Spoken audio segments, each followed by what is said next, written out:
শেখ হাসিনার বিরুদ্ধে বছরের পর বছর সংগ্রাম করেছি, আন্দোলন করেছি। সে তার মিডিয়া দিয়ে, সে তার গণমাধ্যম দিয়ে, সাংবাদিক দিয়ে, তার পোষা বুদ্ধিজীবীদেরকে দিয়ে গণতান্ত্রিক আন্দোলনের বিরুদ্ধে নানা বয়ান তৈরি করে আমাদেরকে জঙ্গি, আমাদেরকে আপনার নাশকতার সাথে যুক্ত করে আমাদেরকে অগ্নি সন্ত্রাসী বানিয়ে সকাল থেকে সন্ধ্যা পর্যন্ত এই মিডিয়াগুলো আমাদের বিরুদ্ধে অপপ্রচার করেছে। কিন্তু সমাজের আরো অনেক মানুষ কেউ সাহস করে বলেনি যে না, এরা গণতন্ত্রের জন্য লড়াই করছে। আপনি 2014 সালে যে নির্বাচন করেছেন সেটা ভোটারবিহীন নির্বাচন। আপনি 2018 সালে যে নির্বাচন করেছেন সেটা রাতের নির্বাচন। আপনি 2024 সালে যে নির্বাচন করেছেন সেটা ডামি নির্বাচন। এটা বলার মতো বুদ্ধিজীবী খুব কম ছিল, সুশীল সমাজ অত্যন্ত কম ছিল।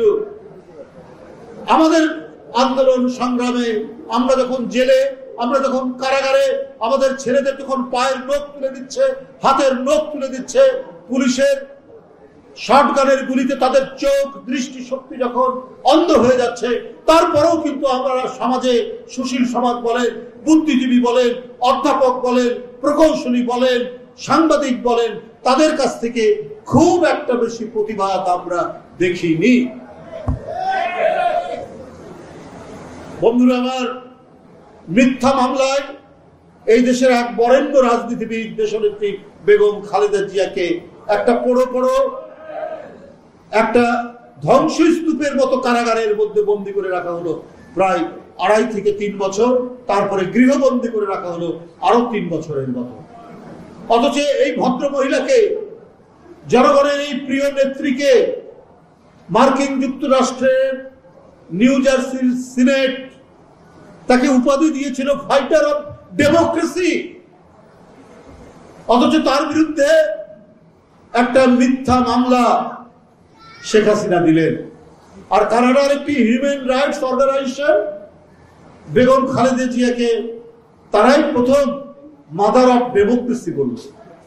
পৃথিবীর উন্নততর গণতান্ত্রিক দেশ কানাডা, আমেরিকা, তাদের নির্বাচিত প্রতিষ্ঠান, স্টেট সিনেট তাকে বলছে ফাইটার অফ ডেমোক্রেসি। কানাডার হিউম্যান রাইটস অর্গানাইজেশন বলছে মাদার অফ ডেমোক্রেসি। আর শেখ হাসিনার মতো আপনার টাকা চোর, ব্যাংক লুটেরা শুধু নিজে না, তার নিজের সন্তান, সন্ততি, মেয়ে, জামাই, ছেলে, ভাগনা, ভাগ্নি সবাই মিলে বাংলাদেশের ব্যাংক খালি করে দিয়ে টাকা লুট করে পাঠিয়েছেন। তিনি দেশনেত্রী বেগম খালেদা জিয়ার বিরুদ্ধে অপপ্রচার দিয়ে, গায়ের জোর দিয়ে, নিজে তৈরি করা তার আইন শৃঙ্খলা বাহিনীকে দিয়ে তিনি তাকে বন্দী করে রাখলেন।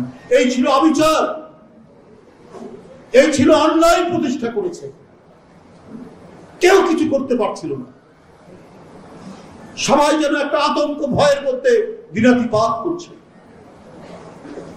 সেই রকম মুহূর্তে জুলাইয়ে মানে আল্লাহর প্রেরিত সেই আবাবিল পাখির মতো ঘর থেকে, বাড়ি থেকে, স্কুল থেকে, কলেজ থেকে বেরিয়ে আসলো এই মাসুম বাচ্চারা। তাদের খুন, তাদের রক্ত ঢেলে দেওয়ার মধ্যে দিয়ে আমরা গণতন্ত্রের পথে হেঁটে যাওয়ার একটা সুযোগ পেলাম। কিন্তু আমাদের কিন্তু এইটা মাথায় রাখতে হবে যে এই যে বাচ্চারা যে জীবন দিল, রক্ত ঢেলে দিল, তাদের পাওনা কি পরিশোধ করতে পেরেছে? যারা আন্দোলনেও থাকলেন তাদের বিরুদ্ধে চাঁদাবাজির মামলা কেন? এই সরকারই দিচ্ছেন যে সরকার আন্দোলনের ফসল। হচ্ছে তো, চাঁদাবাজি হচ্ছে, দখলবাজি হচ্ছে। আর ওই মাসুম বাচ্চা শিশুদের অভিভাবকরা এখানে বসে আছে, তারা কি পাচ্ছে, কি পেয়েছে?